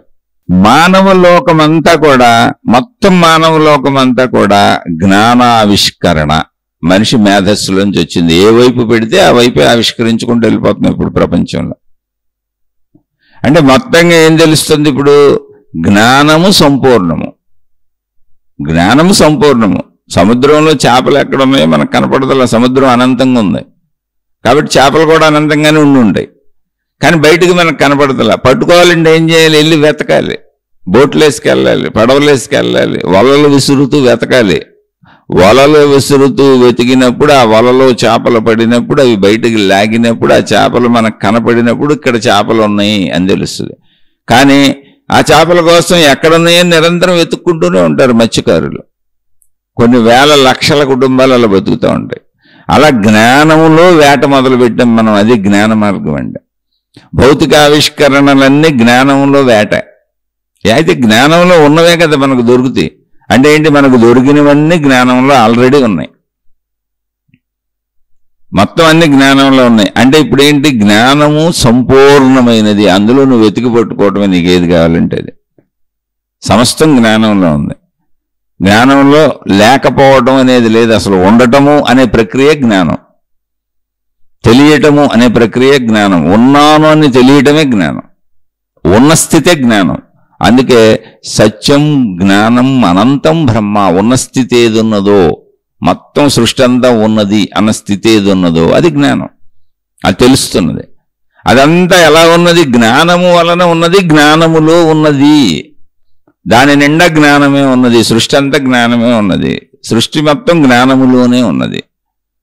ఆ జ్ఞానం ఏమిటి? శక్తి స్వరూపము. మనలో జ్ఞానం మనకు కనపడుతుందా? ఉన్నదని తెలుస్తుంది. పరిశీలిస్తే ఆవిష్కరణలు ఉద్భవిస్తున్నాయి అందులో. ఇప్పుడు జ్ఞానం అనే పదం పెట్టుకున్నాం తప్ప జ్ఞాన అనుభూతి ఏంటి? ఉన్నదన్న ఎరుక మాత్రం ఎలా ఉందో తెలియదు, ఎక్కడుందో తెలియదు. ఎందుకు కొత్త ఆవిష్కరణలు లోపల మనంతటా మనకే తెలుస్తున్నాయో తెలియదు. నాకు తెలియని విషయాన్ని నేను ఆలోచిస్తే అది ఎందుకు తెలుస్తుందో తెలియదు. నేనే ఎందుకు కొత్త కొత్త విషయాలు కనుక్కుంటున్నానో తెలియదు.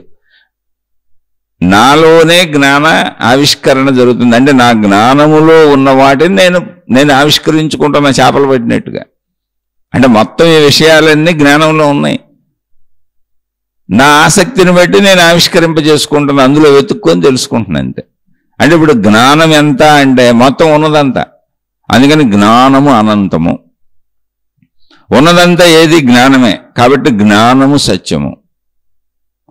జ్ఞానము అనంతము, జ్ఞానము సత్యము. దానినే బ్రహ్మము అన్నారు అంతే. సత్యం జ్ఞానం అనంతం బ్రహ్మ అంటే ఉన్నది అది, దాన్నే బ్రహ్మము అని పిలిచాము అని. అదంతా ఏకత్వ స్థితి.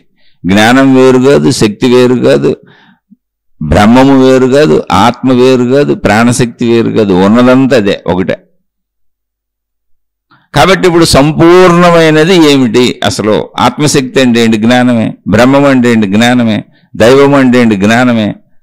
మీరు ఏది చెప్పినా అది జ్ఞానమే. సృష్టి అంతా ఏంటి? జ్ఞానమే. జ్ఞానము వలనే సృష్టి అంతా ఉంది. అందుకని సృష్టి గురించి మొత్తం మనం తెలుసుకోగలుగుతున్నాం. ఎందుకని ఇది జ్ఞానములోనే ఉంది, జ్ఞానముతోనే ఉంది, జ్ఞానము వలనే ఉంది. అందుకని ఏ సృష్టిలో మీరు ఏ వైపు వెళ్ళినా ఆ వైపు మీ జ్ఞాన దృష్టిని ప్రసరింపజేసి ఆలోచిస్తే అందులో ఆవిష్కరణలు మీకు వచ్చేస్తాయి. ఆధ్యాత్మికతలో జ్ఞాన మార్గం అంటే ఏంటంటే, నా వైపు నేను దృష్టి పెట్టినప్పుడు నా సంపూర్ణతను తెలుసుకున్న, అసలు నేనెవరో, నేను ఎందుకున్నాను, నేను ఎందుకు పుడుతున్నాను, నేను ఎందుకు చనిపోతున్నాను, అసలు నేనెవరు. ఎందుకని నేను ఎందుకు పుడుతున్నానో నాకు తెలియదు. నేనెవరు అనేది పిచ్చి ప్రశ్న కాదు. శరీర భావనతో జీవించుకుంటూ వెళ్ళిపోయే వాళ్ళకి అది పిచ్చి ప్రశ్నలా ఉంటుంది. కానీ ఆ ప్రశ్న వేసుకోని వాళ్ళు పిచ్చోళ్ళు. ఏముంది? అలా బ్రతికి బ్రతికి బ్రతికి చచ్చిపోతావు. దానికి అర్థం ఏముంది? ఇప్పుడు బ్రతుకుతున్నావు, ఓకే, ఏంటి? ఎందుకు బతుకుతున్నావు? బ్రతుకుతున్నాను, ఉన్నాను కాబట్టి బతుకుతున్నాను, పుట్టాను కాబట్టి బతుకుతున్నాను. ఎందుకు పుట్టావు? ఏమో తెలియదు నాకు. ఓకే, పుట్టావు కాబట్టి బ్రతుకుతున్నావు. బ్రతకదనేటప్పుడు బ్రతకటం ఏంటంటే ఆకలి ఉంది, మలమూత్ర విసర్జనలు ఉన్నాయి, దాహం ఉంది, శారీరక కోరికలు అంటే శరీరంలో ఇంద్రియ కోరికలన్నీ ఉన్నాయి. కాబట్టి వీటన్నిటికీ మూలం ధనం కాబట్టి ధనం సంపాదించుకుంటున్నా, ఇవన్నీ తీర్చుకుంటున్నా. డబ్బు ఎందుకు సంపాదిస్తున్నావు అంటే తిని బ్రతకాలి కాబట్టి. బ్రతకడానికి డబ్బు సంపాదిస్తున్నా. ఎందుకు బ్రతుకుతున్నావు? తెలియదు. బ్రతుకు వచ్చింది కాబట్టి బ్రతుకుతున్నా. ఎందుకు డబ్బు సంపాదిస్తున్నా? బ్రతకాలి కాబట్టి సంపాదిస్తున్నా. అయిపోయింది. ఇలా డబ్బు సంపాదిస్తూ బ్రతుకుతూ చచ్చిపోతా, అంతే. స్టోరీ లేదు ఇంకా. ఎందుకు ఇవన్నీ అంటే ఈ మధ్యలో ఉన్న స్త్రీలు ఉన్నారు, పురుషులు ఉన్నారు, వీళ్ళిద్దరూ పెళ్లి చేసుకుంటే పిల్లలు పుడతారు, ఈ కుటుంబ వ్యవస్థ, ఇదంతా ఎందుకు? ఉన్న బ్రతుకులు అంతే. బ్రతకటం అనేది అంటే ఇది మొత్తం భాగం. ఎందుకు బ్రతుకుతున్నావు అన్నదానికి అర్థం లేదు ఎవరికే, సామాన్యులకి. ఎవరు పట్టించుకోవట్లా, వెళ్ళిపోతున్నారు. ఎందుకు బ్రతుకుతున్నా అంటే బ్రతుకు వచ్చేసింది, బ్రతుకుతున్నాను అంతే. బ్రతుకు ఎందుకు వచ్చింది తెలియదు, బ్రతుకు ఎందుకు ముగుస్తుంది తెలియదు. మధ్యలో నాకు తెలిసింది ఒకటి, బ్రతుకుంది, బ్రతుకుతున్నా, దాన్నే జీవిస్తున్నా అంటున్నా. జీవించాలంటే డబ్బు కావాలి కాబట్టి డబ్బు సంపాదించుకుంటున్నా. డబ్బు సంపాదిస్తే మిగిలినన్ని పొందుతున్నా. ఇక పొందితే సుఖం అంటున్నా, పొందపోతే దుఃఖం అంటున్నా. ఇంకా బ్రతకటంలో చిత్ర విచిత్రాలు బళ్ళు ఉన్నాయి. ఇప్పుడు అలా బ్రతికి చచ్చిపోవడానికి అసలు అర్థం ఉందా? లేదుగా. అందుకని కొంతమంది ఆలోచించారు. అప్పుడు వాళ్ళు తమ ప్రజ్ఞని అంటే తమలో ఉన్న జ్ఞానాన్ని తమ వైపే పెట్టుకున్నారు. భౌతిక ఆవిష్కరణ ఇప్పుడు మెడికల్ వైద్య రంగంలో వైద్యలో పెట్టిన వాళ్ళు వైద్య రంగంలో అనేకంగా కనుక్కున్నారు, అనేక రకాల మందులు కనుక్కున్నారు. అలా ఏ వైపు పెట్టిన వాళ్ళు ఆ వైపు కనుక్కుంటానే ఉన్నారు. ఇంకా ఇప్పటికి కూడా సాగుతూనే ఉంది. ఇది పూర్తి అవ్వదు ఎప్పటికీ. ఎందుకని జ్ఞానం నశింపు లేదు. జ్ఞానం నశింపు లేదన్నప్పుడు జ్ఞానమే శక్తి, జ్ఞాన శక్తి అనొచ్చు. దాన్నే ఆత్మశక్తి, అదే బ్రహ్మము. దానికి నశింపు లేదు. దానిలో సమస్తం ఉంది, అది ఎప్పటికే వ్యాపిస్తూనే ఉంటుంది. అలా మనం పరిశీలిస్తూ పరిశోధిస్తూ వ్యాపింప చేసుకుంటూ కొత్త కొత్తవి కనుగొంటూ ముందుకెళ్ళిపోతూ ఉంటాం. ఆ వ్యాపకతే సృష్టి. అలా ముందుకెళ్ళిపోతున్నప్పుడు పాతయన్నీ అంతమైపోతూ ఉంటాయి. ఇప్పుడు కొత్త సెల్ ఫోన్ కనుక్కున్నారనుకోండి, పాత సెల్ ఫోన్లు అంతమైపోతాయి. కొత్త టీవీలు కనుక్కున్నారనుకోండి, పాత టీవీలు అంతమైపోతాయి. అలా కొత్తది ఆవిష్కరణ జరిగినా పాతది వెళ్ళిపోతూ ఉంటుంది. అలాగే సృష్టి అంతా మొత్తం అంతే. కొత్తది వస్తూ ఉంటుంది, పాతది వెళ్ళిపోతూ ఉంటుంది. కొత్తది వస్తూ ఉంటుంది, పాతది వెళ్తూ ఉంటుంది. ఇదంతా జ్ఞాన పరంపర విధానంలోనే ఉంటుంది. చూడండి, ఇది అర్థమైన మహాత్ములు చెప్పారు. జ్ఞానం వేరు కాదు నాయన, సత్యం జ్ఞానం అనంతం బ్రహ్మ. జ్ఞానం అనేది ఒక అనంతం. అందులో నీకు ఏది కావాలో అది ఎతికి పట్టుకో. అదే సత్యం, అదే బ్రహ్మము. అది ఎటువంటి జ్ఞానమో, మళ్ళీ జ్ఞానం అంటే నువ్వు పనికిరాని అడ్డమైనటువంటి జ్ఞానాలను నువ్వు ఎదుటోళ్ళను మోసం చేయడానికి, అన్యాయం చేయడానికి, అక్రమాలు చేయడానికి, నీ శరీరపరమైన సుఖభోగాలు పొందడానికి నువ్వు జీవించి బతికి చచ్చిపోయేది జ్ఞానం కాదు, అజ్ఞానము అని చెప్పారు. మనిషి శరీరపరంగా జీవించి చచ్చిపోవడానికి జీవించేది కానీ కనుగొనేది కానీ మొత్తం అంతా అజ్ఞానమే. ప్రాపంచిక విషయ సంబంధించినంతా అజ్ఞానమే అన్నారు. ఎక్కడ? ఆధ్యాత్మికతలో. అది అవసరమే, బతకడానికి శరీరపరంగా అది అవసరమే. కానీ ఆధ్యాత్మికతలో అది అజ్ఞానము, ప్రజ్ఞానం కాదు. అందుకని ప్రజ్ఞానం అని ఇంకో పదం సృష్టించారు. ప్రజ్ఞానం బ్రహ్మ అన్నారు. ఎందుకంటే నువ్వు మళ్ళీ అజ్ఞానాన్ని జ్ఞానం అనుకొని అదే బ్రహ్మం అనుకుంటే మళ్ళీ తప్పది కాదు. ప్రజ్ఞానం, ప్రజ్ఞానం అంటే ఏంటి? నీ యొక్క సంపూర్ణతను నీకు తెలియజేసే జ్ఞానం. అంటే నీ మీద నువ్వు దృష్టి పెడితే నీ సంపూర్ణత ఏంటో నీకు తెలియజేసినప్పుడు అది ప్రజ్ఞానము. నీ మీద నువ్వు దృష్టి పెట్టావు, అప్పుడు నీకేమని తెలిసింది? అసలు జ్ఞానమే నేనని తెలిసింది. అది ప్రజ్ఞానం, అదే మోక్షం, అదే ఆత్మసాక్షాత్. అందుకే ప్రజ్ఞానం బ్రహ్మ.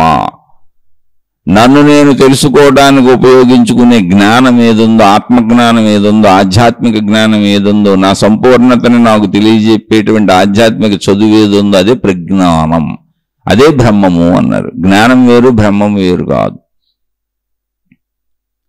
అందుకని అజ్ఞానం అంటే ఏంటి? ప్రజ్ఞానం వైపు సాకపోవడం. నన్ను నేను తెలుసుకునేది తప్ప నేను చేసే మిగిలినవన్నీ అజ్ఞానమే అన్నారు. అయితే భౌతికంలో అది అవసరం కాదంటే అవసరమే, కానీ పుట్టి చచ్చిపోతాం అంతే.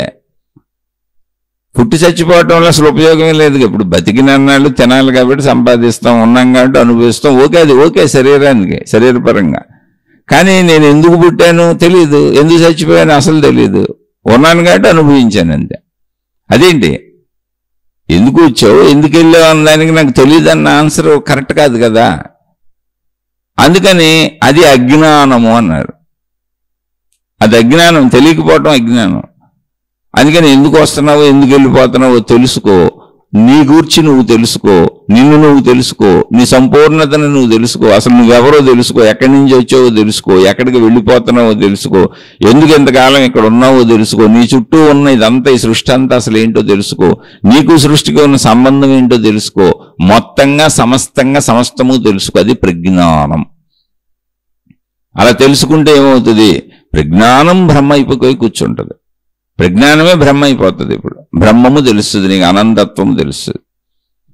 ఇది దీనికి తెలియాలి అంటే ఏంటి అంటే, ప్రజ్ఞానం అంటే ఏంటంటే నా మీద నేను దృష్టి పెట్టుకోవడం. నేనెవరు అని నా స్వప్రయత్నం, నా వైపు తిరిగాను. వాళ్ళే ఋషులు, మునులు, యోగులు, తపస్సంపన్నులు, ఆధ్యాత్మికవేత్తలు. అంటే ఆధ్యాత్మికత అంటే ఏంటి? ఇప్పుడు నీ వైపు నువ్వు తిరగటం.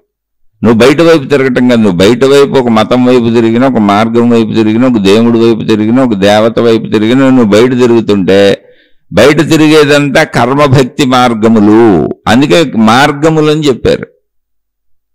కర్మ మార్గము, భక్తి మార్గము ఇవన్నీ ఎందుకు చెప్పారంటే బయట తిరిగేవన్నీ కర్మభక్తి మార్గాలు. అవి బయట తిరుగుతూ ఉంటాయి, బయట ఏర్పరుచుకుంటూ ఉంటాయి. అందుకే ప్రార్థనాలయాలు బయట కట్టుకుంటాం, కర్మభక్తి సాగించుకుంటూ ఉంటాం. అందుకే మతాలు బయట ఏర్పరుచుకుంటాం. అందుకే బయటకు కనబడే రంగులు పెట్టుకుంటాం, రంగు బట్టలు వేసుకుంటాం, వేషధారణలు మార్చుకుంటాం. నీలా నేను ఉండనని ఈ మతం వల్ల ఆ మతం వాళ్ళు ఉండరు, ఆ మతం వల్ల ఈ మతం వాళ్ళు ఉండకూడదని అన్ని మార్చుకుంటాం. అది కర్మభక్తి మార్గాలని మనుషులు ఏర్పాటు చేసుకున్న పేర్లు అంతేవి. అవి నిజాలు కాదు, అబద్ధాలు కాదు, శరీర భావనలో సాగే సత్యాలు అంతే. కానీ ఉన్నదంతా ఒకటే జ్ఞాన మార్గం. అసలు జ్ఞానం లేకుండా నువ్వు కర్మ చేయలేవు, భక్తి చేయలేవు. మొత్తం సంపూర్ణమైనది జ్ఞానమే. ఊరికనే జ్ఞానములు అంటే నేనెవరని తనను తాను పరిశీలించుకోరు చాలామంది. వాళ్ళు చక్కగా బయట ఒక దేవుణ్ణి, బయట ఒక మతాన్ని ఏర్పాటు చేసుకొని, బయట విధానాలు ఏర్పాటు చేసుకొని సాగిపోతూ ఉంటారు. అందులో కూడా మళ్ళీ 2 రకాలుగా ఉంటారు. అందుకని కర్మ మార్గము, భక్తి మార్గము, యోగ మార్గము, ధ్యాన మార్గము ఇలా పేర్లు పెట్టుకున్నారు. మళ్ళీ బయట పేరు పెట్టిన జ్ఞాన మార్గం కూడా జ్ఞాన మార్గం కాదు. బయట కూడా జ్ఞాన మార్గం అని ఒక పేరు ఉంటుంది. వాళ్ళు నిరంతరం జ్ఞాన చర్చలు చేస్తూ గ్రంథ చర్చలు చేసుకుంటూ ఉంటారు. అది కూడా కాదు. నిజమైన జ్ఞాన మార్గం ఏంటంటే మహాత్ములు చెప్పారు, ప్రజ్ఞానం బ్రహ్మ, సత్యం జ్ఞానం అనంతం బ్రహ్మ. జ్ఞానము సత్యమని, అది అనంతమని, అదే బ్రహ్మము అనేటువంటిది నువ్వు తెలుసుకోవాలి. మరి జ్ఞానం ఎక్కడుందో నువ్వు తెలుసుకోవడానికి జ్ఞానాన్ని పట్టుకొని కదా తెలుసుకుంటావు. అది నాలోనే ఉంది. నాలోనే ఉన్న జ్ఞానాన్ని నేను పట్టుకొని నా జ్ఞానములో నేను అన్వేషించుకుంటూ, శోధించుకుంటూ, పరిశీలించుకుంటూ నా జ్ఞానములోనే వెళితే భౌతిక ఆవిష్కరణలన్నీ గుండు సూది నుంచి పిన్నీసు వరకు ఎలా మనిషి యొక్క జ్ఞానంలోనే ఆవిష్కరించబడి మొత్తం మానవ లోకం కొత్తదొకటి నిర్మించుకున్నామో ఆటవిక లోకం నుంచి వచ్చేసి, అలా నా జ్ఞానంలోనే నేను పరిశీలించుకుంటూ ఉంటే నా సంపూర్ణత నాకు తెలుస్తుంది. ఆ జ్ఞానమే సత్యమని, ఆ జ్ఞానం అనంతమని, అదే బ్రహ్మమని, అదే నేనని తెలుస్తుంది. ఎందుకని నేను ఎతికేది నా జ్ఞానంలోనేగా, నాలోనేగా. అందుకని నాలోకి నేను వచ్చేస్తాను. దాన్ని ప్రజ్ఞానం బ్రహ్మ. ఏ జ్ఞానములో నువ్వు అన్వేషిస్తున్నావో ఆ జ్ఞానమే సంపూర్ణము, సత్యము, అనంతము అని నీకు తెలుస్తుంది. అది నువ్వే అని తెలుస్తుంది. అదే బ్రహ్మము, ఆత్మశక్తి, అదే శక్తి అని తెలుస్తుంది. అదే విశ్వశక్తి అని తెలుస్తుంది. అదే సృష్టి శక్తి అని తెలుస్తుంది. మొత్తం అదే అని తెలుస్తుంది. అదే ప్రజ్ఞానం బ్రహ్మ. దానికి ఆత్మ అని పేరు పెట్టినప్పుడు అయమాత్మ బ్రహ్మ అన్నారు. దాన్ని బ్రహ్మము అన్నప్పుడు ఆ మొత్తము తత్వాన్ని, నేనెవరు అనే తత్వాన్ని తనలోకే వెళ్ళి తనలోనే ఆవిష్కరింపజేసుకున్నటువంటి వ్యక్తి అహం బ్రహ్మస్మి, నేనే బ్రహ్మమును అన్నాడు.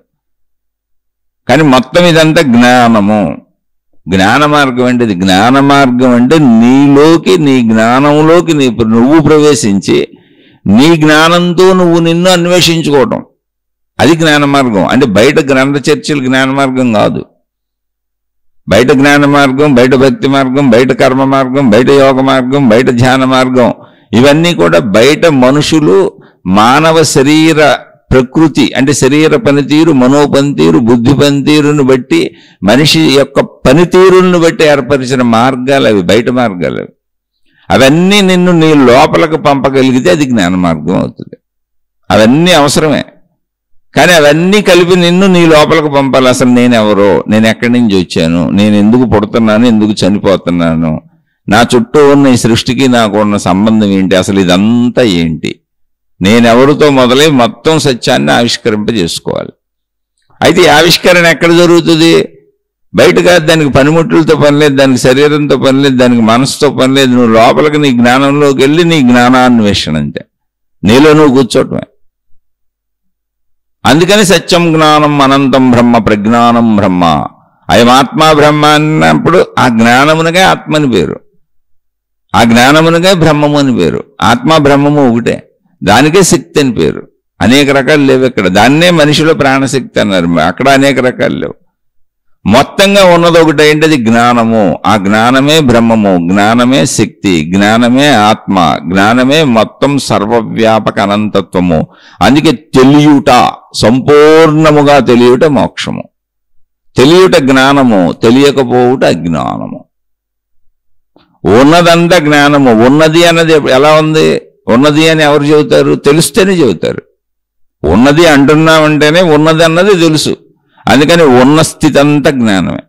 ఏమున్నది? ఉన్నదంతా జ్ఞానమే. జ్ఞానమే ఉన్నది. ఉన్నది అన్నది స్థితి. ఉన్నది అన్న స్థితి ఎప్పుడు ఉందంటాం తెలిస్తేనే. అది ఎలా ఉన్నది? అనంతముగా ఉన్నది.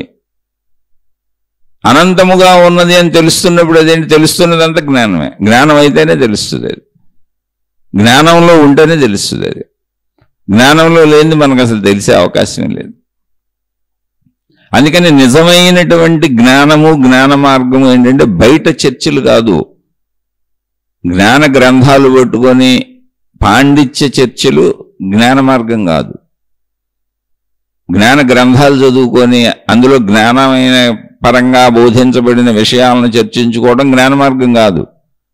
అలాగే బయట భక్తి చేయటం బయటది, బయట కర్మ చేయటం బయటది, బయట ధ్యానాలు రకరకాలు చేయటం బయటది, బయట యోగాలు బయటది.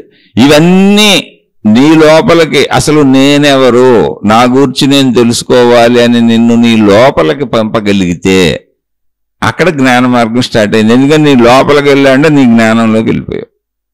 ఇప్పుడు నీ జ్ఞానము యొక్క విస్తృతిని సంపూర్ణతని తెలుసుకుంటావు, నేనెవరు అని ప్రశ్నించుకుంటూ. అలా తెలుసుకునే ప్రయత్నం చేస్తే ఉన్నదంతా జ్ఞానమేం తెలుస్తుంది, ఆ జ్ఞానం నేనేం తెలుస్తుంది. నాకు ఈ సృష్టికి భేదత్వము లేదు, ఉన్నదంతా ఏకత్వం, ఎందుకంటే ఉన్నదంతా జ్ఞానమే అనేటువంటి ఒక భావన అనుభూతి చెందుతావు. ఆ అనుభూతి, ఆ అనుభవమే మోక్షము అన్నారు. అది మోక్షము. అయితే సామాన్య భాషలోకి వచ్చినప్పుడు మోక్షం అన్నదే, ఆత్మసాక్షాత్కారం అన్నదే, ఎన్ని పేర్లు పెట్టినదే. నా యొక్క సంపూర్ణత నాకు తెలుస్తుంది ఎక్కడ, నా జ్ఞానంలోనే, నాలోనే, బయట ఇంకేం అవసరం లేదు నాకు. మొత్తం నేనే నన్ను తెలుసుకుంటాను, నా జ్ఞానమే నన్ను తెలుసుకుంటుంది, నా జ్ఞానాన్నే నేను తెలుసుకుంటాను, నన్ను నేను తెలుసుకుంటాను అంతే. రెండవది లేదు అక్కడ. నా సంపూర్ణత్వం నాకు తెలుస్తుంది. ఇది మోక్షము, ఆత్మసాక్షాత్కారము. ఇది ఇలా పెడితే సామాన్య మానవ జీవితంలో మళ్ళీ సామాన్యంగా ఆలోచిద్దాం. కర్మ మార్గం, భక్తి మార్గం, యోగ మార్గం, ధ్యాన మార్గం, ఇవన్నీ జ్ఞాన మార్గం, ఇవన్నీ కూడా విడివిడిగా ఉన్నాయి. అసలు ఉండే అవకాశం ఉంది, ఆలోచిద్దాం. ఇప్పుడు ఒక టీ పెట్టడం అనే ప్రాసెస్ అన్నప్పుడు టీ ముందు మనకు కనపడుతుంది లోపల, అంటే భావములో ముందు టీ దర్శనమైంది. అలా టీ దర్శనం అవడం ఎక్కడ జరిగింది? భావములో జరిగింది. ఆ భావములో టీ కనపడటం, టీ రుచి తెలియట, టీ రంగు తెలియట, టీ వాసన తెలియట భావంలో ఉంది. అది ఇదంతా జ్ఞానము. టీ తాగాలని అనిపించుట, ఆసక్తి కలుగుట, ఇదంతా భక్తి. టీ గూర్చిన విశేషములన్నీ, విషయ విశేషములన్నీ జ్ఞానము. కాబట్టి టీని గుర్తించగలుగుతాం. టీ తాగాలన్న కోరిక, ఆసక్తి భక్తి. ఇప్పుడు ఈ రెండు మనలో కలిగినాయి. లోపల ఆసక్తి కలిగింది, ఏమంటే జ్ఞానం వచ్చేసింది, టీకి సంబంధించిన జ్ఞానం వచ్చింది. టీ నాకు తెలుసు అని, ఎలా తాగాలో తెలుసు, ఎలా ఉంటుందో తెలుసు, ఎలా పెట్టాలో కూడా తెలుసు. జ్ఞానం చెప్పింది కోరికకి. వెంటనే ఈ కోరిక శరీరాన్ని కదిపింది, నడువు టీ తాగుదామని. అప్పుడు జ్ఞానము శరీరమునకు సహకరిస్తుంది. ఇప్పుడు వంటింట్లోకి వెళ్ళాం, స్టవ్ ముందు స్టవ్ అని చెప్పింది, స్టవ్ కావాలని చెప్పింది జ్ఞానం. స్టవ్ దర్శనమైంది మనసుకి, జ్ఞాన దర్శనం ఇది. ఇప్పుడు స్టవ్ దగ్గరికి వెళ్ళి దాన్ని ఎలా వెలిగించాలి, వెలిగించాం, ఇదంతా జ్ఞాన దర్శనం. దాని మీద గిన్నె పెట్టాలి, పెట్టాం, దాంట్లో నీళ్లు పోయాలి, పాలు పోయాలి, టీ పొడి వేయాలి, పంచదార వేయాలి, ఇదంతా జ్ఞాన దర్శనం జరుగుతుంది లోపల. ఆ ప్రకారం టీ పెట్టుకుంటే వెళ్ళిపోతున్నాం. ఎంతసేపు మరగాలి, ఎలా మరగాలి, అన్ని జ్ఞాన దర్శనం జరుగుతుంది. ఆ ప్రకారం శరీరం పనిచేస్తుంది. తర్వాత టీ తెచ్చాం, చక్కగా ఫిల్టర్ పెట్టి వడపోసాం, గ్లాసుల్లో పోసాం, తల గ్లాస్ తీసుకొని తాగుతున్నాం. తాగుతాం అనే స్థితి వరకు జ్ఞాన దర్శనం జరుగుతుంది. ఇప్పుడు తాగుతున్నప్పుడు ఆ అనుభవాన్ని పాత అనుభవంతో పోల్చుకుంటుంది మనసు, కోరిక. ఇంతకుముందు టీ తాగానుగా, అందుకని ఇప్పుడు తాగాలని అనిపించింది. పాత అనుభవంతో పోల్చుకొని బాగుంది, బాగోలేదు అని చెబుతుంది. టీ తాగాలనే కోరికలో మళ్ళీ బాగుంది, బాగోలేదు అనేది జ్ఞానాంశ, తాగుతున్నది కోరిక.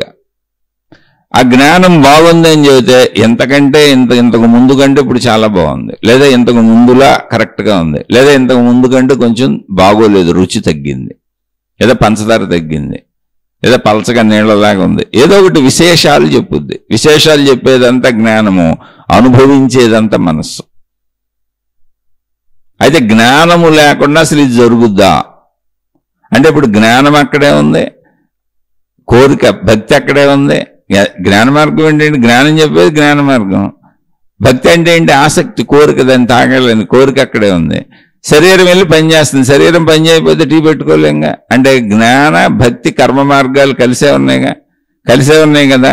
ఆ పని చేసేటప్పుడు టీ పెడుతున్నప్పుడు ఏకాగ్రతగా ఎప్పుడు పొంగిపోద్ది, ఎంతసేపు మరగాలి, పొంగిపోకుండా కాయాలి, జాగ్రత్తగా కాయాలని దాన్ని చూస్తూ, ఆ టీని పరిశీలిస్తూ, చిన్న గరిటె పెట్టి వాటిని తిప్పుతూ, దాంట్లో ఎంత పంచదార వేయాలి, ఎంత టీ పొడి వేయాలి, ఎన్ని పాలు పోయాలి, ఎన్ని నీళ్లు పోయాలి, శ్రద్ధగా కరెక్ట్గా కొలతల ప్రకారం వేస్తూ మనం చూపించే శ్రద్ధ ధ్యానము.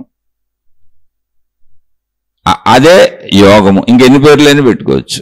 అన్ని మార్గాలు అందులోనే కలిసి ఉన్నాయి, అక్కడే కలిసి ఉన్నాయి. ఆ టీ అయ్యే వరకు అక్కడే నుంచొని ఆ టీని అలాగే పెట్టాలని, టీ పూర్తయ్యే వరకు నేను ఇక్కడి నుంచి కదలనని, టీ పూర్తయ్యి మొత్తం గ్లాసుల్లో పోసుకొని తాగే వరకు నేను ఇక్కడి నుంచి కదలనంటే అదే హఠయోగం. నువ్వు ఒక పట్టుదలగా అనుకుంటే హఠం. ఏదైనా ఇంకెన్నైనా ఒక ప్రక్రియ. అంటే ఇదంతా ఎందుకు చెబుతున్నానంటే ఇవన్నీ మనిషిలో ఉన్నవి. మనిషి శరీరం అలా పనిచేస్తుంది, మనసు అలా పనిచేస్తుంది, బుద్ధి అలా పనిచేస్తుంది. మనిషిలో ఉన్న స్థితులకు తగ్గట్టుగా బయట మార్గములు ఏర్పరిచారు. అయితే ఇవన్నీ విడివిడిగా ఉండటం కుదురుతుందా? సామాన్యతలో అసలు కుదరదు. అన్నీ కలిస్తేనే మనిషి ఒక పని చేయగలడు. జ్ఞానము, భక్తి, కర్మ అన్నీ కలిస్తేనే, ధ్యానం అంటే ధ్యాస, అన్నీ కలిస్తేనే మనిషి ఒక పని చేయగలడు. కాబట్టి విడివిడిగా మార్గాలు ఉండటం కుదరదు. అయితే జ్ఞాన మార్గం అన్నప్పుడు ఏంటంటే అసలు మొత్తం ఉన్నదంతా జ్ఞానమే. అందుకని ఆవిష్కరణలు భౌతికంలో అయినా ఆధ్యాత్మికతలైనా ఏ వైపు పెడితే ఆ వైపు ఆవిష్కరణలు ఎందుకు వస్తున్నాయి అంటే ఉన్నదంతా జ్ఞానమే, అంతా జ్ఞానంలోనే ఉంది కనుక నువ్వు ఆ జ్ఞానంలోకి వెళ్ళి అన్వేషిస్తే సముద్రంలో చేపలు దొరికినట్టు నీకేం కావాలంటే అవి దొరుకుతున్నాయి. అక్కడ ఉన్నదంతా అజ్ఞానమే కనుక ఆవిష్కరిస్తుంది అందులోనే కనుక అసలు ఆల్రెడీ జరిగిన సృష్టి అనే ఆవిష్కరణ మొత్తం దాని నుంచే జరిగింది. సృష్టికి ఆధారం అనంత ఆత్మశక్తి అని చెప్పారు. ఆత్మశక్తే జ్ఞానము. ఆత్మశక్తి బ్రహ్మము వేరు వేరు కాదు, ఆ బ్రహ్మమే జ్ఞానము. అందుకే సత్యం జ్ఞానం అనంతం బ్రహ్మ, ప్రజ్ఞానం బ్రహ్మ అని చెప్పారు. అలా సాధన చేసుకుంటూ వెళ్తే అయమాత్మా బ్రహ్మ, అహం బ్రహ్మస్మి అని చెబుతామని చెప్పారు. ఇంతకీ మొత్తం ఇదంతా ఏంటంటే జ్ఞానము. నేనెవరిని, నా సంపూర్ణత ఏమిటి? అజ్ఞానము. మొత్తం సంపూర్ణంగా ఉన్నదంతా ఏంటి? జ్ఞానము. ఆ జ్ఞానంలో ఇమిడిపోతావు అంతే. ఇప్పుడు నేనెవరు? నేను జ్ఞానమును, అంతే, సింపుల్. అహం బ్రహ్మస్మి అన్నట్టుగా అహం జ్ఞానం, ప్రజ్ఞానం బ్రహ్మ అన్నారు చూడండి. అహం ప్రజ్ఞానం. అందుకే వీళ్ళని స్థితప్రజ్ఞులు అంటారు. ఇది తెలిసిన వాళ్ళని ఏమంటారు? ఈ మోక్షాన్ని పొందిన వాళ్ళని ఏమంటారు? ఈ స్థిరత్వాన్ని పొందిన వాళ్ళకి, జ్ఞానమే నేనని తెలుసుకున్న వాళ్ళకి శాశ్వత స్థిరత్వం వస్తుంది, మనోచంచలత్వం తగ్గిపోద్ది. వీళ్ళు స్థితప్రజ్ఞులు అంటే ప్రజ్ఞ సంపూర్ణంగా వికసించి స్థితమైపోయింది, ఇంకా పరుగులు పెట్టదు. అది నాకు తెలియదు అన్న స్థితి లేదు. తెలిసిన స్థితిలో, ఎరుక స్థితిలో ఇమిడిపోయారు. తెలుసుకునే ప్రయత్నం కూడా చేయట్లేదు, ఇక సంపూర్ణంగా దాన్ని అనుభవం చెందారు. స్థితప్రజ్ఞులు అంటే వాళ్ళు. అలా ప్రజ్ఞ స్థితమైపోయింది. సంపూర్ణత్వాన్ని పొందినప్పుడు స్థితమైపోద్ది, అసంపూర్ణతలో పరుగులు పెడుతూ ఉంటుంది. అందుకని జాగ్రత్తగా చక్కగా అర్థం చేసుకోండి. విడివిడిగా ఇన్ని మార్గాలు బయట చెప్పేది కేవలం మనిషిలో ఉన్నటువంటి ప్రవృత్తుల్లో ఎవరెవరు ఏ మార్గంలో ఎక్కువ సాగుతున్నారో అలాంటికి పేర్లు పెట్టారు అంతే. కానీ మొత్తం అన్నీ కలిపితేనే మనిషి ఒక క్రియ చేయగలుగుతాడు. జ్ఞానం లేకుండా క్రియ చేయలేడు, ఆసక్తి లేకుండా క్రియ చేయలేడు. క్రియ చేయాలంటే ఆసక్తి ఉండాలి, జ్ఞానం ఉండాలి. కాబట్టి అన్నీ కలిసే ఉన్నాయి. ఏ చిన్న పని చేయాలన్నా, అది భౌతికమైన, ఆధ్యాత్మికమైన, దైవీపరమైనదైనా, మతపరమైనదైనా, ఏదైనా ఒక చిన్న పని చేయాలంటే జ్ఞానం ఉండాలి, దాని మీద ఇంట్రెస్ట్ ఉండాలి. ఆ క్రియ చేయగలిగినటువంటి క్రియాశక్తి కదలికలు కదిలి శరీరం చెయ్యాలి. అలా అన్నీ కలిసే ఉంటాయి. మూడే కాదు, ఇంకెన్ని మార్గాలు ఉన్నా ఇందులోనే కలిసి ఉంటాయి. ఎందుకని మార్గాలన్నీ మనిషి యొక్క తత్వాన్ని బట్టి, ప్రవృత్తిని బట్టి, మనిషి యొక్క పనితీరుని బట్టి ఏర్పరచబడినాయి. మనిషి చేయగలిగినాయి అవన్నీ మనిషి చేయగలిగిన సామర్థ్యాలు మనిషిలో ఉన్నాయి కాబట్టి వాటిని మార్గాలుగా బయట చెప్పారు అంతే. కానీ నిజమైన సంపూర్ణత ఏంటి అంటే అసలు జ్ఞానం అంటే ఏంటంటే నేనే తెలియుట అనే స్థితి జ్ఞానం అంతే. ఉన్నదంతా అదే. అందుకని స్థిత ప్రజ్ఞ కావాలి మనకి. అంటే ప్రజ్ఞ స్థిరమైపోవాలి, చలించక్కర్లా, అర్థమైందని ఆగిపోవాలి. అలా అర్థమైందని ఆగిపోవడమే మోక్షము, నిర్వాణము, ఆత్మసాక్షాత్కారము. అర్థమైంది, నేను నాకు తెలిసాను, నేను నాకు అర్థమయ్యాను, ప్రజ్ఞ స్థిరమైపోయింది, స్థిత ప్రజ్ఞ. ఇంకా చెల్లించదు. అంటే పరుగులు తీది, అర్థం కానప్పుడు పరుగులు తీస్తూ ఉంటాం, పరిమిత భావాల్లో పరుగులు తీస్తూ ఉంటాం, శరీర భావంలో పరుగులు తీస్తూ ఉంటాం. అనంతత్వంలో పరుగులు తీయటానికి ఎక్కడుంది? అనంతత్వం అర్థమైంది. సత్యం జ్ఞానం అనంతం బ్రహ్మ, ప్రజ్ఞానం బ్రహ్మ అనేటువంటి అనంతత్వం అర్థమైంది. అనంతత్వం నేనే అని అర్థమైంది. ప్రజ్ఞ స్థిరపడింది, స్థితమైంది. కాబట్టి జ్ఞానం మార్గము అనేది ప్రత్యేకంగా ఏమీ లేదు. జ్ఞానమే గమ్యము, జ్ఞానం మార్గం కాదు. జ్ఞానము గమ్యము, ఉన్నదంతా జ్ఞానమే. సత్యం జ్ఞానం అనంతం బ్రహ్మ, జ్ఞానమే సర్వము. నా సంపూర్ణత జ్ఞానము, అసలు సంపూర్ణమైనది జ్ఞానము, నేను జ్ఞానము. ఆలోచించండి. అర్థం కాదు మళ్ళీ అడిగే ప్రయత్నం చేయండి. మీకు ఎక్కడ అర్థం కాలేదు, ఏ విషయం అర్థం కాలేదో దాన్ని స్పష్టంగా అడిగే ప్రయత్నం చేయండి. వీలైతే తెలుగులో టైప్ చేయగలిగితే తెలుగులో టైప్ చేయండి. తెలుగులో టైప్ చేయడం రాని వాళ్ళు తెలుగులో రాసి ఫోటో తీసి మెయిల్కి పెట్టవచ్చు. ఒకవేళ అది కూడా కుదరని వాళ్ళు ఇంగ్లీష్లోనే టైప్ చేయండి, పర్వాలేదు. అవకాశం ఉండి ఏమాత్రం తెలుగులో టైప్ చేయగలిగినా తెలుగులోనే టైప్ చేయండి మీ సందేహాలని. అర్థమైన వాళ్ళు, విషయం అర్థమైన వాళ్ళు మీకు అర్థమైన విషయాన్ని కామెంట్ల రూపంలో తెలియచేయండి. ఎందుకంటే ఇది వింటున్న తోటి వాళ్ళకు కూడా వాళ్ళకి ఎలా అర్థమైంది, మీకు ఎలా అర్థమైంది అనేది అందరికీ ఉపయోగపడుతుంది.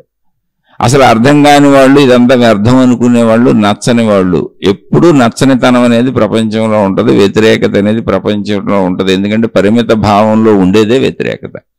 అటువంటి వాళ్ళు దయించి వినబాకండి. ఒకవేళ మీ అహంకారం ఒప్పుకోకపోతే, విని ఏదో ఒకటి అనాలే అని మీకు అనిపిస్తూ ఉంటే మీ పాదాలకు నమస్కారం, నేను అతి సామాన్యుడును, నన్ను క్షమించి వదిలివేసి మీ మార్గాల్లో మీరు హాయిగా సాగిపోండి. శుభమస్తు. మీకు మీ కుటుంబ సభ్యులకు మేలు చేకూరుగాక. మరలా మరొక కొత్త శీర్షికతో కలుసుకుందాం.